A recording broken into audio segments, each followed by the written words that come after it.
Bom, galera, os historiadores chamam de Idade Média o período da história da Europa que se estende do século V depois de Cristo até o século XV.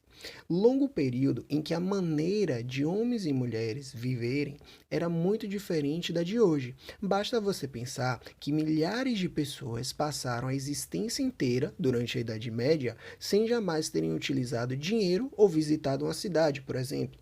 Não havia outra coisa os países de hoje na Europa e nem existia um grande império que impusesse seu padrão de cultura para todos, como tinha acontecido na antiguidade com o Império Romano, que já vimos. A única força unificadora era a Igreja Católica.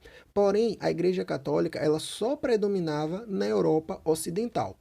O que chamamos de civilização medieval é tudo aquilo que homens e mulheres criaram naquela época. As formas de trabalho, ou seja, os modos de trabalhar, os instrumentos de produção, as pinturas que faziam, os gostos artísticos, a religião, as ideias, as leis, os sonhos.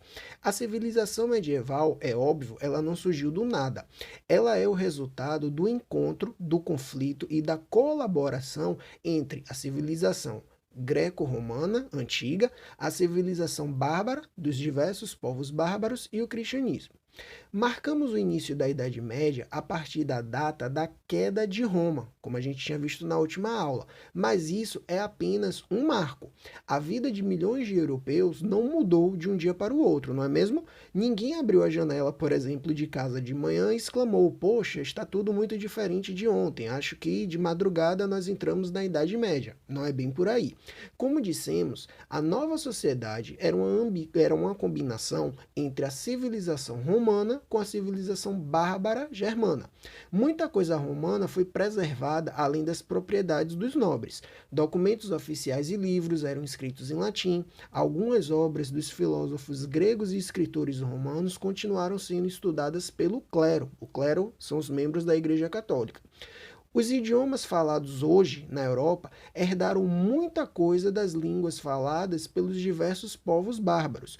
A civilização europeia medieval herdou muita coisa dos bárbaros germanos.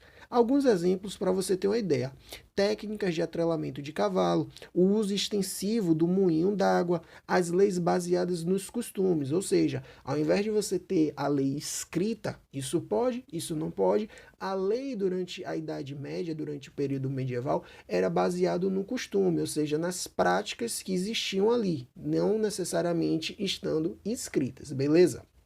Bom, por séculos e séculos, a grande maioria da população medieval morou e trabalhou no campo. Para você ter uma ideia da ruralização, por volta do ano 1000 depois de Cristo, não existia nenhuma cidade europeia com mais de 10 mil habitantes. Se as pessoas viviam no campo, então é óbvio que a terra era fundamental.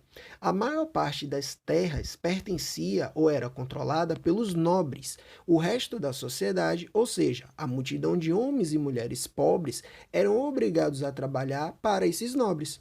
Portanto, os nobres comandavam as terras e os seres humanos.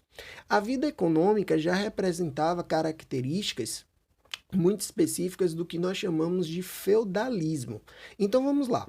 Como era organizada a economia feudal? Já a produção era agrária. Quase todo mundo vivia no campo. A maioria das pessoas trabalhava e vivia numa área dominada por um nobre chamada de feudo. Daí o nobre ser chamado de senhor feudal. O feudo ele era uma fazenda, com plantações e criação de animais. Os trabalhadores rurais, os camponeses, viviam nessa aldeia.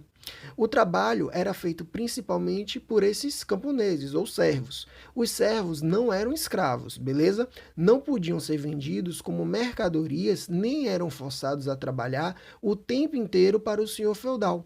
Mas também eles não eram livres, estavam subordinados aos senhores feudais, deviam obrigações feudais a eles. Por exemplo, os servos não podiam escolher para quem trabalhar. Eles nasciam e morriam no mesmo feudo, beleza? Essas são, então, as principais características da economia feudal. Já em termos de sociedade, na sociedade feudal, a classe dominante era formada pelos senhores feudais. Estamos falando principalmente de nobres com títulos como duque, barão, conde. O privilégio do senhor feudal não vinha, né, exatamente da propriedade da terra, mas do direito e do poder de cobrar tributos, ou seja, impostos feudais, de quem vivia em seus domínios. O grande senhor feudal doava terras para outros nobres menores e próximos dele. Esses nobres menores que recebiam essas terras eram chamados de vassalos e juravam fidelidade ao seu senhor feudal. Por exemplo, se houvesse uma guerra, era uma questão de honra que os vassalos ficassem ao lado do senhor feudal. Outro detalhe importante em termos de sociedade: a igreja medieval também era senhora feudal. Isso significa que nas terras da igreja haviam servos que estavam submetidos às obrigações feudais. A principal origem da riqueza da igreja católica eram as doações de nobres ricos. Acreditavam que se deixassem terras, gado, joias ou outras coisas para a igreja, eles teriam um tratamento diferenciado depois da morte. A essa altura, então, você já deve estar. Os servos estavam submetidos a inúmeras obrigações feudais, trabalhavam pesado, viviam mal. Por que eles aceitavam essa situação? Possivelmente tinham motivos bem razoáveis. Para começar, cada senhor ele comandava um exército particular. Homens treinados, armados e montados em cavalos. Porém, havia um outro motivo para obediência dos servos, que eram as crenças religiosas.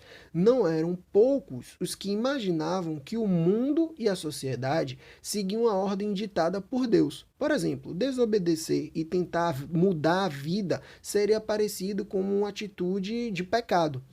E isso significava então que a igreja afirmava que Deus havia determinado a divisão dos homens em tarefas. Ou seja, que se a sociedade, por exemplo, feudal, tinha as pessoas que trabalhavam e eram mais pobres, tinha os nobres que faziam guerra e tinha a igreja, era porque simplesmente Deus determinou desse jeito.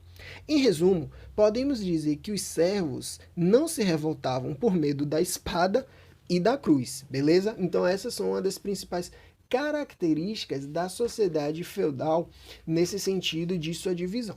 Bom, outra grande característica da mentalidade, ou seja, o que seria a mentalidade? É a maneira de compreender, de sentir e de imaginar a realidade. Então, uma das grandes características da mentalidade medieval era o teocentrismo. Essa palavra que vem do grego antigo e quer dizer aproximadamente Deus no centro de tudo. E isso você já sabe. Na Idade Média, as pessoas eram muito religiosas e respeitavam demais o que os homens da igreja diziam. Eles confiavam no que estava dito na Bíblia, mas poucas pessoas sabiam ler e escrever. Precisavam confiar na leitura dos homens da igreja, e geralmente confiavam. O que o Papa e os bispos pregavam sobre qualquer assunto, religioso ou não, era aceito como verdadeiro. Poucos quiseram ou ousaram contestar. A igreja, ela dominava a vida intelectual. A maioria dos livros, por exemplo, eram escritos pelos homens da igreja e estudados somente por eles. Os servos eram analfabetos, não havia escola para pobres. Os senhores feudais também não sabiam muita coisa além de ler, e muitos só sabiam escrever o próprio nome. Ou seja, a igreja é que tinha a enorme autoridade para proclamar todas as verdades dentro da sociedade feudal.